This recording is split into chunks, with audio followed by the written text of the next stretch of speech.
Hi and welcome to the program. Displacement and resettlement, two big issues facing the country today. Hundreds of thousands of people remain in temporary camps in the north, living under difficult conditions with inadequate facilities and with an uncertain fate.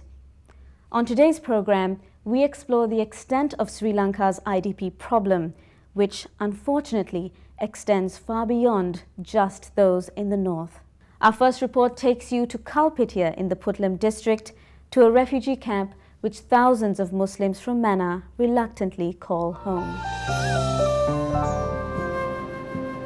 Our journey to meet a group of Muslims displaced from the Musali area in Mana takes us some 40 kilometers through the dry and barren landscape of the Puttalam district to a settlement of temporary homes and structures. This is the Kussikaramba refugee camp, one of 39 refugee camps in the Puttalam district. It houses 122 displaced northern Muslim families. A generation of northern Muslims have been born and raised in refugee camps like this, often deprived of access to even basic facilities like education and infrastructure. Unemployment and poverty have become the constant companions of these people. This is why the North Muslims have been desperately hoping for lasting peace, as it may allow them to return to their homelands for good, unlike other times in the past. போய் அங்கே இருந்து எங்களோட சொந்த மேய்ச்சி எங்களுக்கு ஒரு உதவியும் கிடைக்கல, எங்களுக்கு ஊடும் கிடைக்கல. நாங்கள் எங்களோட சொந்த காசு வெள்ளாமை செஞ்சு அந்த காசை எடுத்து தான் ஊடு ஒன்று கட்டணும். ஒரு சின்ன ஊடு தான் கல்லால் கட்டி ஓடலாம் போட்டு அதில் வெள்ளாமை செஞ்சு நெல்லெல்லாம் ஊடு நிறைய அடுக்கி வச்ச நெல். ஒரு நெல் விற்கவும் இல்லை, சாப்பிடவும் இல்லை. அதோட நாங்கள் இங்கே வீட்டை வந்துட்டு திரும்ப போகிறதுக்கு வர அதுக்கிட்ட ஆமி போயிடுச்சு. ஆமி போனாக்க எல்லா ஜனமும் ஒரு சூழலிக்கு கிளம்பி போயிடுது. எங்கட ஆனை உடஞ்சி போட்டுன்னு சொல்லுவாங்க. ஊடுமில்லை, வாசலுமில்லை, நெல்லுமில்லை, ஒன்றுமில்லை, இப்படி நிலமா கிடக்கு. ஒரு தொழிலும் செய்யலை, போகிறது எங்கே போய் செய்கிறது ஒரு இடத்தையும் ஒன்று. எங்கள் ஆட்கள் கடை தொழிலும் தெரியாது, சும்மா வீட்டில் கிடந்து போய்க்கிட்டு ரசாயனத்தை வாங்குறதும் சாப்பிட்றதும் இல்லாமல் இருந்துக்கிறதான் எல்லாம் தான். 7 பேச்சஸுக்கு குடிநீர் அதே 7 பேச்சஸுக்கு, டொய்லெட்டும் அதே 7 பேச்சஸுக்கு, ஊடும் அதே இதுக்குள்ள இது வாழும். அந்த மாதிரி ஒரு சூழ்நிலைமையில் அங்கே இருக்கும்போது சுயனம் இல்லாமையும் ஒரு ஆள் மாதிரி ஹாஸ்பிட்டலுக்கு போகிற அந்த மாதிரி நிலைமையில் அங்கே வாழ்ந்துட்டு. The displaced community at the Kussikaramba refugee camp constantly try to look at the options available to them. With the support of others, like Shreen Sarur, herself a displaced northern Muslim, they want to find solutions to their complex problem. For the moment, however, these families live in the hope that any day now, the government will send buses to take them back to their homes. But while they are packed and ready to move, the buses are not going to arrive anytime soon. Immediately after the end of war was declared, some camp residents did go to their former village in Mana. They feel that the security situation is good enough for their return. But it seems that the government hasn't given them the clearance they need to do so. Navy கமாண்டர்ஸில் போய் கேட்டேன். அப்போ எங்களுக்கு உள்ளே வந்து இருக்கிறதுக்குரிய அனுமதி தரலாம் தானே நாங்கள் தொழில்துறவு செய்கிறதுக்குண்டு. அப்போ அதுக்கு அவங்க சொன்னாங்க, எங்களுக்கு உள்ளே வர அப்படி ஆட்களை அனுமதிக்கிறதுக்கு எங்களுக்கு எலவுட் இல்லைன்னு சொன்னான். வந்தால் அப்படி வந்தேன்டா உறபந்துகளை நீங்கள் ஒரு நாளோ 2 நாளோ பார்த்தீங்களா உடனே பெய்யணும். அதுக்கு மேலதிகமாக நின்றால் நாங்கள் மேலதிகமான நடவடிக்கை எடுப்போம்னு சொன்னோம். Right now, they all want to return back, mainly because previously the Muslims have returned back twice on their own, some of them thrice.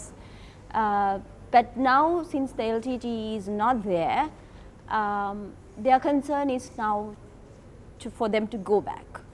And what I see right now is that systematically their return has been blocked. And they are suspecting various parties, including the government and the communities back in their homes, religious leaders and all. What they are seeing is they fear that there is going to be some form of colonization. At a meeting of community representatives, immediate and long-term needs are prioritized and discussed. Puttalam Manna road வந்து திறக்கணும். அதை வந்து எல்லா காலத்துலேயும் எங்கள் மக்கள் ஆவலோடு அதை எதிர்பார்த்து கொண்டிருக்கிறாங்க. மூழ்குடிக்கிறதுக்கு அதான் ரொம்ப வசதியாக இருக்குது. போய் அடுத்து தற்காலிகமாக எங்கே இருக்கணும், போய் இடைக்கிற எல்லாம் காடாக இருக்குது, இருக்கிறது ஒரு இடம் இல்லை. தற்காலிகமாக இருக்கிறது கேம்ப் கொண்டு ஒரு ஷெல்டர் உண்டு. கடற்றொல்லை பொறுத்தவரையில் ஸ்லாவத்துறை கரையோரம். அந்த ஸ்லாவத்துறையில் வந்து இப்போ கிட்டத்தட்ட அரைவாசிக்கு மேலே நேவி இருக்கிறாங்க. அதாவது சரியா நேவி இருக்கிறாங்க அரைவாசிக்கு மேலே. இப்போ அதனால் அந்த ஸ்லாவத்துற மக்கள் முன்குடியேறதே பெரிய ஒரு சவாலாக இருக்குது. மற்றது அந்த பகுதி கடற்றொழிலோட சம்மந்தப்பட்டிருக்கிறதால அந்த நேவியும் அதை விட்டு கொஞ்சம் படிப்படியாக ஏனைய பொருத்தமான பகுதிகளுக்கு நீங்க வேண்டிய தேவையும் இருக்குது. இவங்கள முன்குடியேற்றுவதில் வந்து எல்லாருமே எல்லா தரப்புமே பாராமுகமாக இருக்கிறாங்க. முன்குடியேற்றத்தை பற்றி அதிகமாக பேசுகிறாங்க. ஆனால் அங்கே வந்து ஏனைய சமூகத்தை முன்குடியேற்ற சம்மந்தமாகத்தான் நாங்கள் அதிகமாக பேசப்படுது. ஆனால் முஸ்லிங்கிறது முக்கியமாக பெரும்பாலான முஸ்லீம்களை கொண்ட ஒரு பிரதேசம்.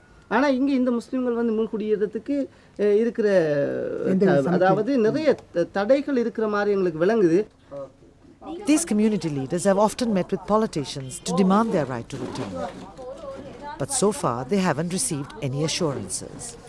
We humbly request the government officials, ministers and philanthropists and INGOs, everybody, each and everyone, to help us to go back to our native place and start our normal life in our original places. A World Bank sponsored livelihood assistance project set up some months ago provides training in masonry and carpentry for the displaced Muslims and is one of few initiatives to attempt to uplift the status of the people. But many more are required to resolve the large-scale unemployment and lack of career skills amongst those in the camp. Living as refugees for nearly 2 decades has greatly impacted on the social, economic and cultural aspects of the lives of camp residents. Though they show courage and resilience, life is full of difficulties and hardship.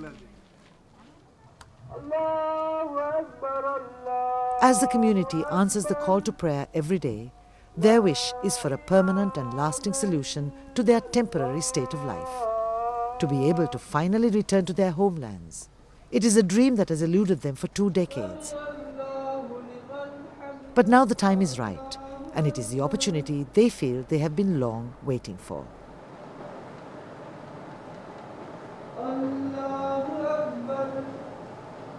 What these people are saying, let us go, mainly because this September is their fishing season and this October is their cultivation season. So every year this is the period that they do their cultivation and their livelihood activity. So if the government does not allow them to go during this period of time, they have to wait for another 1 year, and government has to give them the dry ration. So easy way is to let them go as they wish.